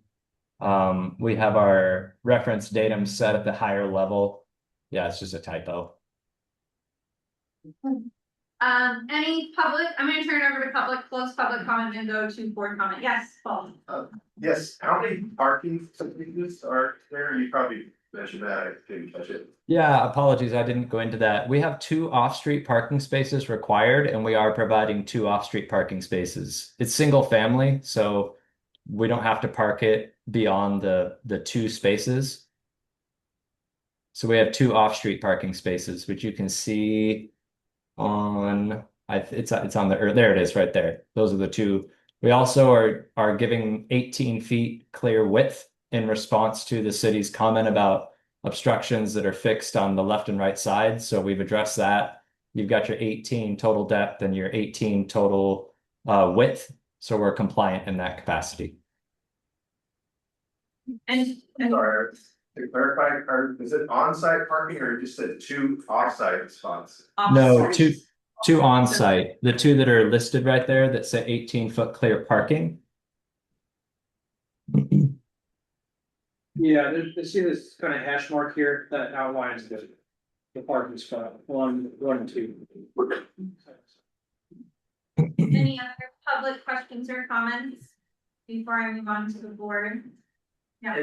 Where's the kitchen, what level, and how many bedrooms total is this?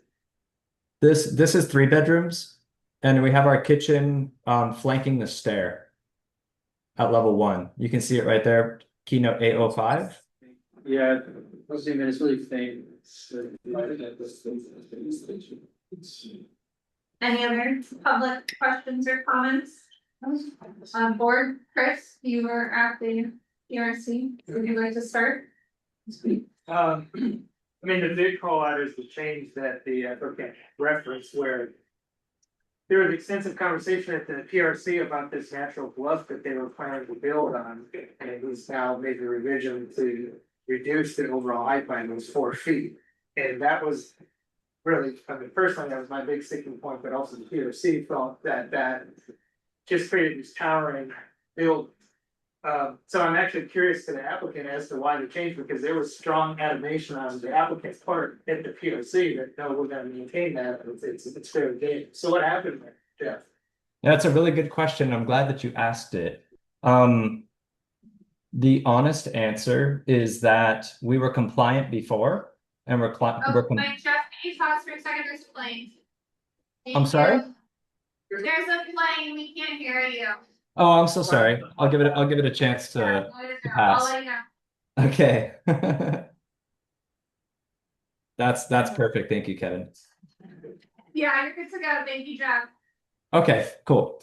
So the project as presented before was compliant because we take the project from natural grade, right? So we take that natural grade in conjunction with the magenta, green, and blue lines. And the very honest answer is, and I hope it doesn't sound like a line, but I heard you guys, right? We heard you say that it looked like it was towering.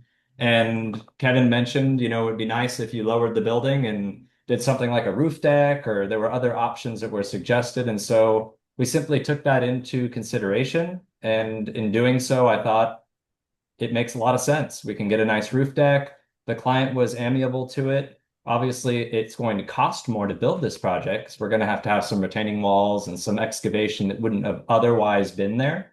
But in review with the PRC, we thought this makes total sense. Let's go for it, and let's, get a project that the community can get behind and not, force this through without taking those considerations into play. Yeah, I mean, I would say it's rare that happens.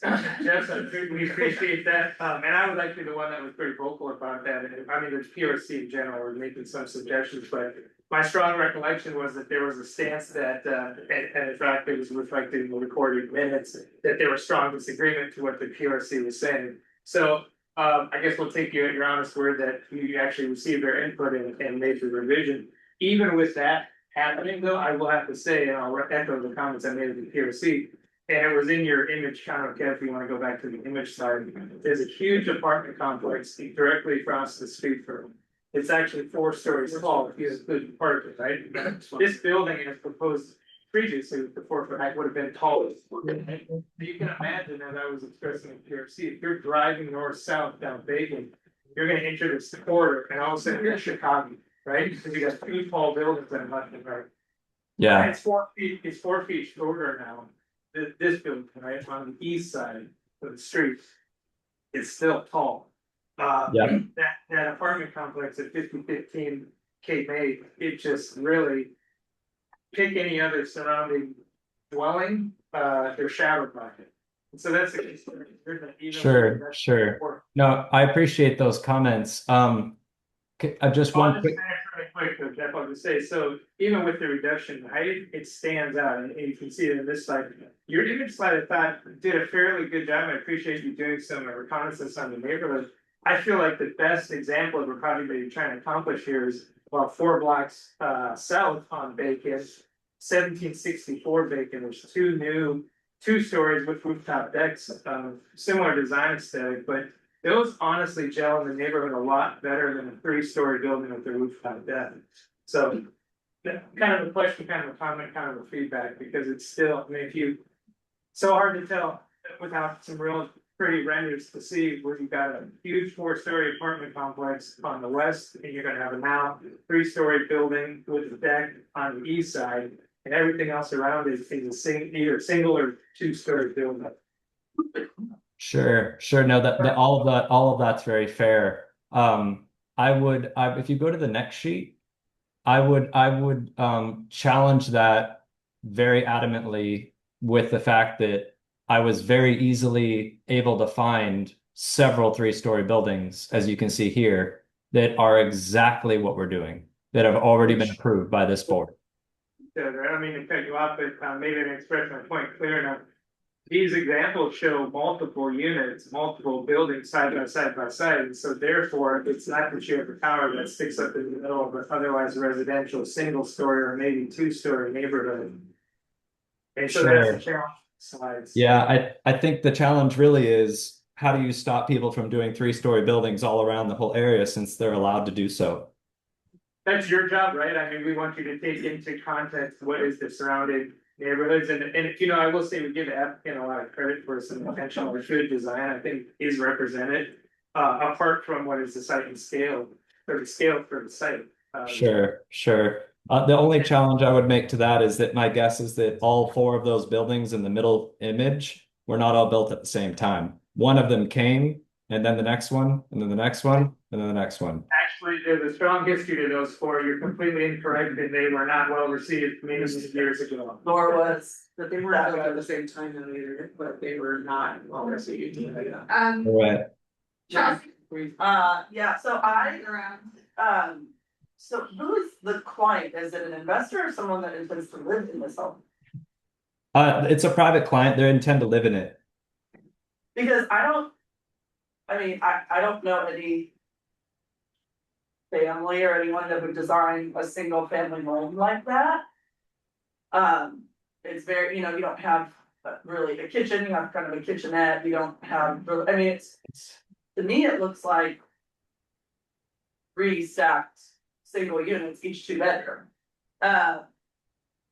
Is there plan to do some sort of post permit conversion to make it multi-units? No, Is there, let me ask another question then, is. What are the floors? Are they?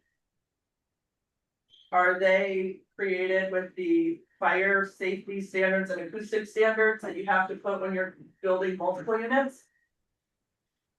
no, this is a single family home. So you're not doing. The levels between the floors with stricter fire code ratings. With stricter what? I'm sorry? Stricter fire code ratings that you would do. No, there's no fire rating between floors. It's single family. I mean, it's a fair perception, because I think Kevin, you might remember that came up at PRC too. I don't remember who said it, someone was questioning just how this building was meant to flow with what felt like 3 separate residences. Yeah, I mean, maybe it's meant to be like, what's it called, like, community living or shared living or something, but it's. In my opinion, it was definitely not designed to be a quote, single family home. No one would design a home like this. for Well, the mine family. did. Mine certainly did. I'll warmly greet them when they move in. Greg. Say the last part again, I'm sorry. Nothing, I was just kind of, I would say if they move in, I'll be happy. Yeah, I would say different strokes for different folks, right? Just because this group may not appreciate the design doesn't mean that someone else wouldn't. Right. Greg. And with regard to kitchen size, what is a standard kitchen? Is it 20 feet long? Is it 80 feet long? Is it 10 feet long? Thank you. So- Okay, Greg. Oh, we have another question. Is there, in terms of the designs on the same topic, is there something, if it's built as a single family home, is there anything that would prevent it from immediately or shortly thereafter getting switched into a 3-unit, some sort of rental situation? I don't know enough about how this works. Yeah, I'm very versed, in fact. The building site is only zoned for this single unit, so you can't do multiple dwelling units on this lot. It's not big enough for that density. So it's a single family home and it will always be a single family home. Chris, other Chris? Any questions, Tracy?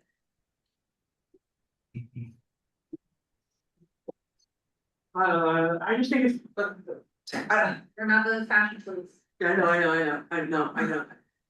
How many? Can I even ask how many people are gonna live in this unit? I didn't ask my client how many people they intend to live there because I mean, it's irrelevant. yeah. It's just I mean, the a lot of rooms for, like, if it's one person, so it's just kind of like I said, like other people are saying, it's just a really odd design for, a small family, so. I mean, I understand wanting to have space, and everything. I don't feel like it's out of character because we have so many places that are starting to be built like this that I think this is kind of the new character, unfortunately, of OB. So I disagree with the out of size and out of scope of the neighborhood just because I actually live around some of the ones that you pictured and that's just what's happening. Like they're taking these lots and they're putting these 3 stories with a roof deck kind of thing everywhere. So the scope and the size of it, the footprint of it doesn't surprise me and it doesn't really bother me. But I feel like it's a short-term vacation rental waiting to happen and that just bugs me a little bit. So, but I mean, if that's what your client wants, then that's what your client wants. So there's no laws against it unless we want to. Yeah, I mean, I would ask this group sort of a blunt question. Is your review to weed out those projects that you guess might be short-term rental, or is it to review the project for conformance with the code and the community character? Well, I mean, we can't disallow a project because we think that it's gonna be, the short-term vacation rental. So, I mean, that's the reality, we've had Yeah. that happen so many times, applicant has asked a question, so it's a single family primary residence, and a year later, no, it's not, it's a rental. But to your point, and I think to your question, Tracy, I mean, all we can do is ask, and I think, pick up cues from the design, and take the applicant at the word as far as what the intended use is. Yeah, I mean, I want to put you guys' mind at ease as much as anything. That's a true statement. But with any project, anywhere, if somebody builds a project and sells it, I can't control what they do. No one on this group can. So I'm just trying to help everybody understand that it is a single family home. It's designed that way. It's got 3 bedrooms, it's got 3 bathrooms, it's got living space. I don't know how they intend to live in this space because that's not my interest. My interest is in designing a space that's code compliant that people can occupy. So that's what we tried to do. And as far as the scale, lopping the building down almost 4 feet from where it was seemed like a really good thing to do for the bulk and scale, because the honest truth is it could have stayed the way it was. But we didn't want to do that. We wanted to kind of be equitable and share and try and help get this thing down to a point where it wasn't such an eyesore in terms of size and scale. What are the other, sorry, I'm gonna try to run it, but I do have responses that might be helpful for the board. I mean, Jeff, you mentioned that your job is to create a design that's compliant, code compliant.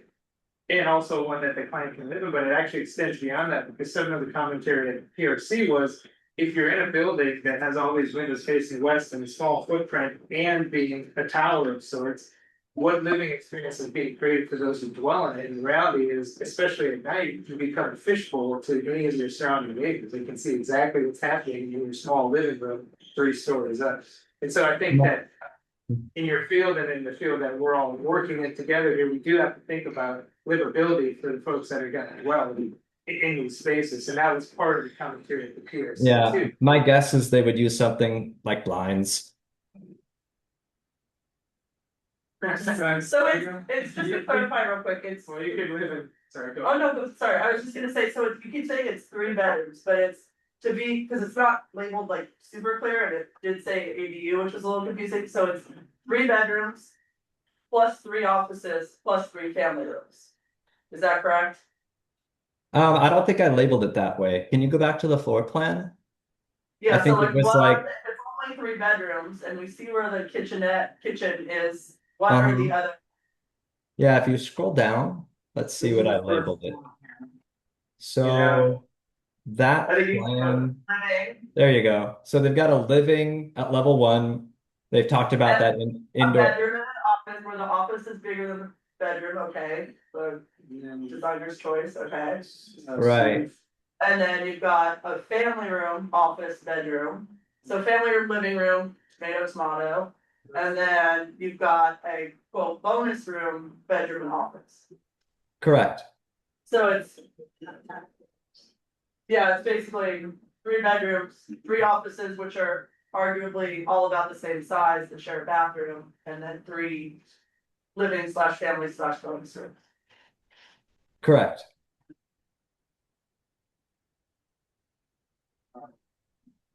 I mean, I think, just to echo, I think part of it is we just, wanna make sure that the intention is being accurately conveyed, because otherwise it's hard for us to. Right. Give, educated responses. Right. question. No, I hear the question. I can't control how people live. So if they want the space the way that it's been designed, then that's what they're asking for. If it was one big open floor plate, if it's dissected into 20 different little spaces, it's, Understood, I can't control that. right. It could have been designed with 10 bedrooms. It could have been designed with 1 bedroom. Well, part of it goes in the parking too, right, cause it's only dedicating 2 spots, and we're saying it's a 3 bedroom, but really. Again, just on the surface, it's 2 spots for what's most likely going to be a 6 bedroom, but, yeah. I said that, so I'll pass to that. It could certainly be that way. I won't deny that. But again, how can we control that? With any building. Kevin, So I saw this at the PRC, built 5 feet higher. I think it's an improvement to drop it down a little bit more sunlight for the neighbors than it was before. Depending on what's going on that roof deck late at night, I guess. But one of the city comments was about parking, dimensioning 2 spots. You're probably gonna have to shift your driveway and your parking stalls on your next cycle, but it doesn't look like too big of a deal. Looks like it'll fit still, with your footprint. So I guess to add on to, Chelsea's comments, and, you know, we're not the design police here. You know, our goal is to see that we have a community that has you know, these buildings are gonna be here after I'm dead. And I'm 45. And it's gonna be here after you're gone. And so what are we leaving the community with here? This building is about 4 framed in doors and keypads away from being a 9-bedroom hotel with a kitchenette on the ground floor. I don't think the applicant is being forthcoming about the intent of this. I have a hard time believing an architect who is listed as the owner of the project wouldn't know what they're designing it for. So I would add, though, I'll give you some constructive criticism here. Also, there's no laundry. What's that? There's laundry at the ground floor. Where is that added? So I guess to summarize, though, I want to give you something back. In the multifamily zones now, you can round up density. So you have like 1.6 dwellings allowed on this parcel. You can round up to 2 dwellings on this parcel. And you can add an ADU by right. You could build, if you want to have a 3-level multifamily, you can do that. I'm not sure how that affects the parking codes are changing currently. Or permits, or. I know ADUs are exempt. They have restrictions that they can have. ADUs can't be put on Airbnb, so there's that. And you have rent control. So I just want, I guess, take a look at that, you know, if a big building with more people living in there full time is affordable to me than a big building that is either a hotel or, you know, has a couple of them. But, the one other thing I wanted to mention, we're running out of time here, is the rear exposure on this. Something I didn't really look at when we saw it previously. I want to scroll down to your elevations. It's up a page. This is the rear view of your building. It is That's just walls then. 20, well, now it's only 26 feet, 25 feet of just blank stucco.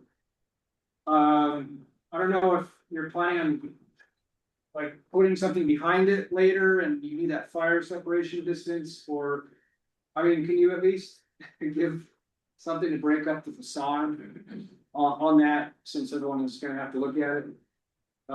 Something architecturally that's a little bit more imaginative than a just like a wall. That's my feedback. Are you asking if the client will do something to redesign the rear wall? Yeah, I mean, windows, some offsets, it's a big, tall building, it's gonna be kind of a monolith for a bit until the other one's built up, which they will. And if there's something that could be done to improve that rear elevation, I think it would benefit the residents and the neighbors. Thank you. Virginia, do you have anything to say? I do, Any questions? a couple of things that confuse me. And if you go to the rendering, like I see the corners, it doesn't have the look of a single family home. There's distinct divisions between the floors. It makes it look like an apartment building or an office building, maybe have such large buildings, but it shows a separation there. And the fact that the rooms are labeled ADUs or portions of the floor, ADU 1 and ADU 2, indicates that they may have had other ideas to begin with than having a BSC with them home. And as Chelsea brought up, all of those rooms, all the same size with different names, but it lends itself to renting out, that's another category of vacation rental, is if you get a license and rent out a spare room. Well, this one has 8 spare rooms. Eight, And you say 8 spare rooms? Yes, that's what she said. Well, it depends on the size of the family, but up to 8 spare bedrooms. Which could be rented out on a short-term basis. And there's no it's parking, there's no support for visitor parking, that if it were put to that use. So. Jack, Yeah, is going- as mentioned previously, you can't rent out ADUs short term.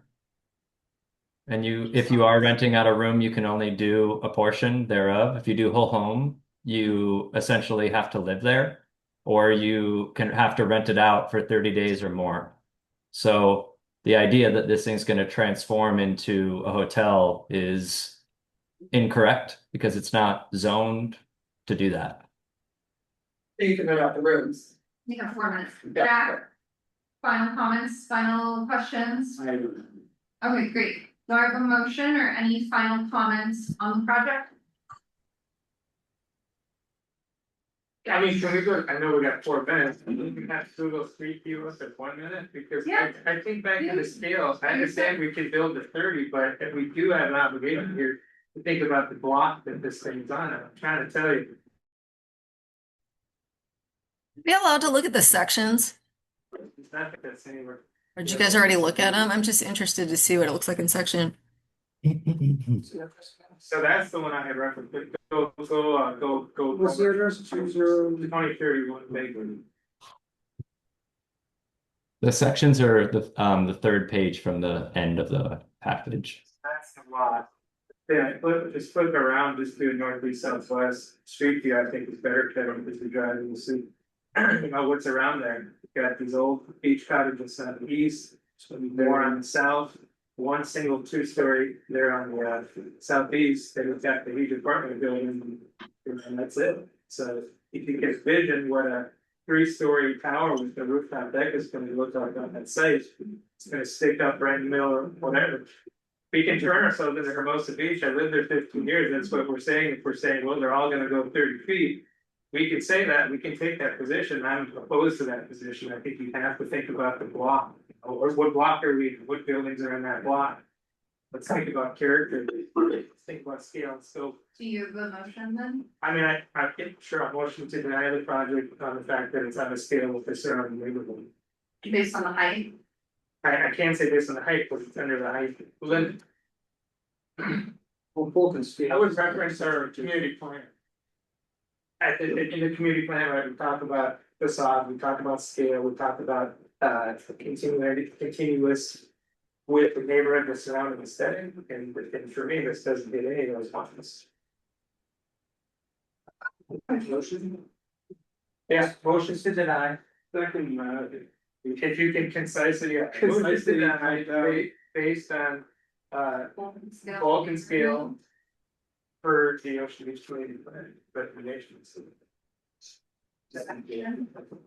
Sorry. You want me to reference a section? I'll refer to check. You said, you mentioned Vulcan scale and facade? And not facade specifically, bulk and scale and general recommendations on aesthetic. For the Ocean Beach community plan. Alright. We can plug in the section where. Okay, we have a motion and then we have a second. Do I have any discussion on the motion?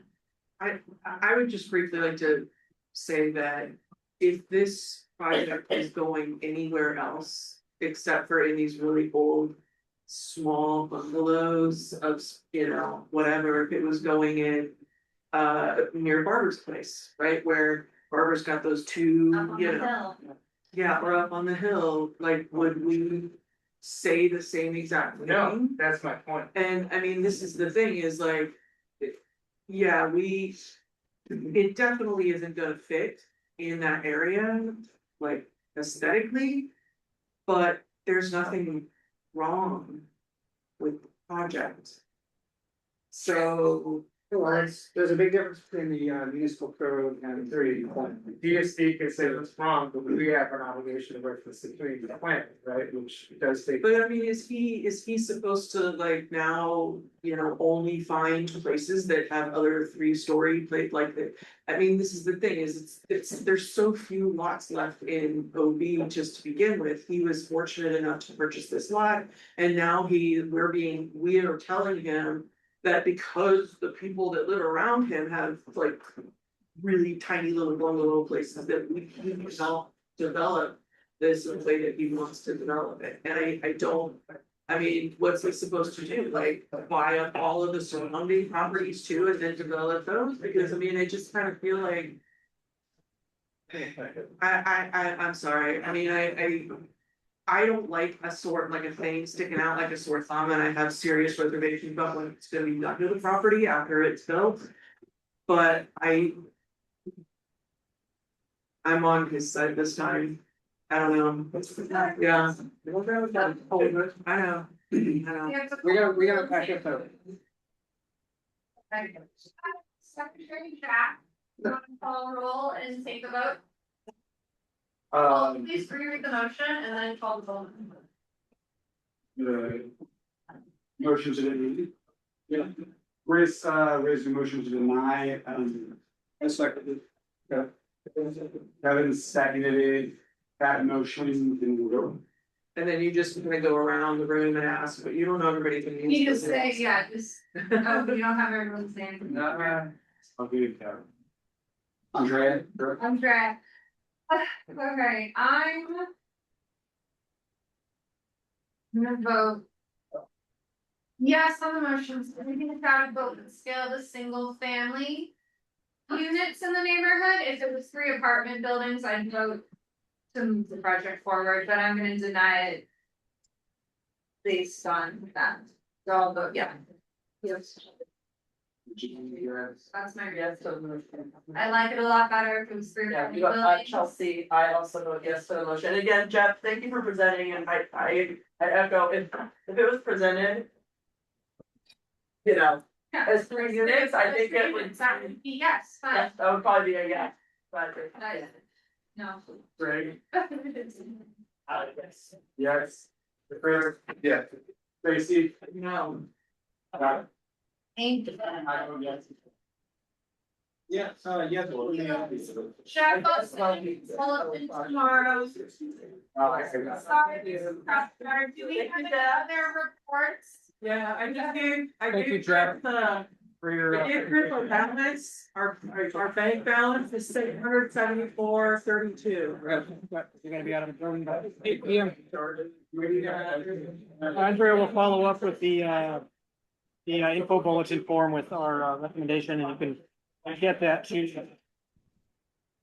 DSP.